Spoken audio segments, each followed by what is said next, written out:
Don Juan Matus talks about the predators who came from the distance of the cosmos to take over humanity. And he talks about how they took over the mind of humanity. A direct quote, they gave us their mind. I say that's how they did it. That's how they've done it. That's how they're doing it. And he also talked about the fact that these predators targeted the pure energy field of children, and they fed off it, so that if you saw the child in its full energetic magnificence, it was a bright, shining, vibrating field of awareness. What he said was, if you saw the child as it entered adulthood, it would be a tiny, tiny energy field with virtually no luminosity. And as he put it, just enough to live, but no more. And this is what they're doing in all these different facets we've talked about today. They all fit. It's a picture. Is there more to know? Are you bloody kidding? My God, there's a lot more to know. And I'm not saying that I'm describing everything that there is to know. Absolutely not. The rabbit hole goes so deep. But what we're beginning to do is get the structure within which it works. And when you're putting a jigsaw puzzle together, I find anyway, not that I've done one for ages, that when you get the frame of the picture in place, all those bits with the straight edges, then you start to see much easier where the other pieces go. And of course, the more pieces go in, you start to know where this piece goes, because now you've got a much better idea of the picture, and that's where we're moving now. But my goodness me, have we got some shocks and surprises to come, well and over above what I've been already talking about today.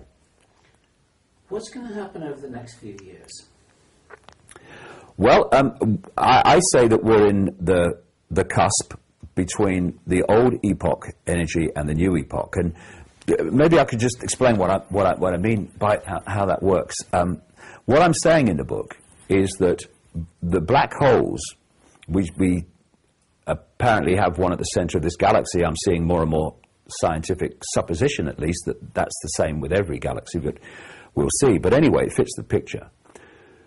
That out of this, the black holes, comes the base resonant frequency of this reality, but it's not static, it moves through a cycle, as I'll get to.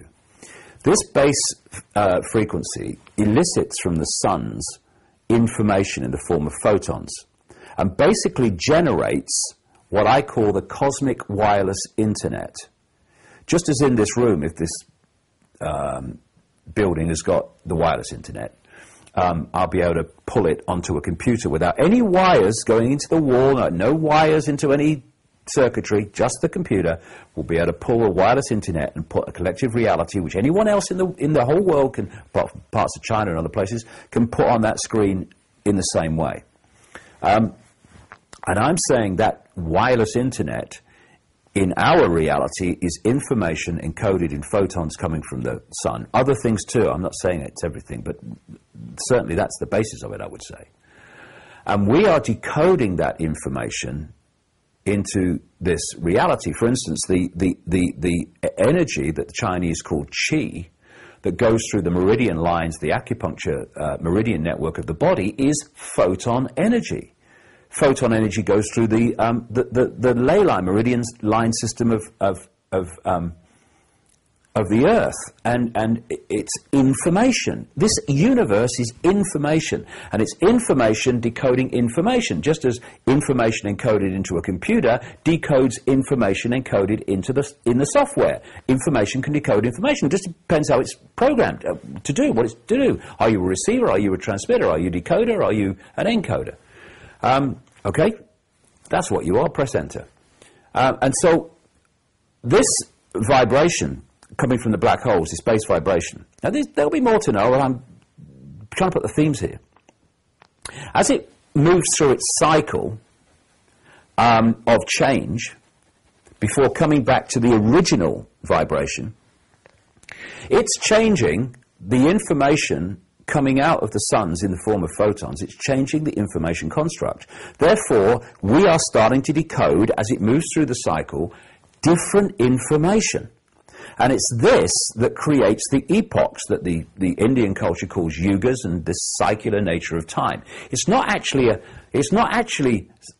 cycular in the sense of its base construct, which is this information vibration that I talk about. That vibration is happening in the now, the only moment that exists, the now. It don't move out of the now, it just vibrates. It's just that the vibration changes in the now. But as we decode it, and we put this information into sequence, etc., we appear to be moving from past through present to future. But actually, it's information vibrating in the now. It's just that it changes. And as we decode it, our perception is the movement of what we call time. And because the vibration goes through a cycle and then comes back to the original vibration, we manifest what I've called in the past the time loop, an apparent time loop where we move through a period of experience and then we come round to start again. And these periods are broken up because of the vibrational change, therefore the information elicited in the form of photons, the wireless internet changing, into epochs.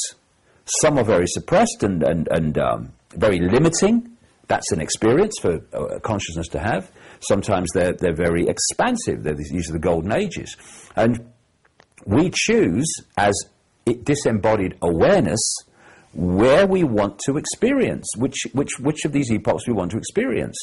And because we come in and we experience a certain period as we perceive time, and then leave, then we perceive time as going from past through present to future, but actually if we kept within it, it would come back to the start. But of course it is also being impacted by how those interacting with this time loop computer game are also posting their awareness, their experience, their information also onto the internet, because the internet changes as people blog, for instance. So therefore it's an interactive thing, but I would say this is the base thing, the base foundation, and it is simply a cosmic game. So don't take it too seriously. It's a cosmic game, and we've been through humanity and are in a very challenging period in the cosmic game. But as I have said many times, there's not an AK-47 in someone's hand on another dimension saying, awareness, get in there now or I shoot. We choose to experience this. Now, through the lens of the physical body, when our expansion of consciousness is focused, its attention is focused on one reality, like we're experiencing this reality now we think is physical, then we're trying to understand why we would make this decision, or even if anyone could be crazy enough to think we made this decision of being here now and experiencing this, when the level of our awareness that made the decision was beyond this world and beyond that limitation. So the experiencing level is trying to work out what's going on when the choice was made by a much higher level of awareness. And the more we expand our consciousness, open our mind, and connect powerfully with this level, the more we understand why we made the choice. Because we have made a choice. It's like in the Matrix movies where the Oracle says to Neo, you've not come here to make a choice. You've already made the choice. You've come here to understand why you made the choice. And that's what this experiencing level is being challenged to do. I would say that overwhelmingly we made the choice to experience this extraordinary period of transformation from limitation, suppression, control, violence, and all the rest of it, conflict, and see a totally new, expansive, peaceful, loving, multi-level connected reality that is going to follow it. I think we chose very well. I think it's a fascinating time. Don't let's take take it too seriously, although, you know, there's a lot of challenges going on. But the more seriously we take it in the next few years, going back to your question about what's going to happen,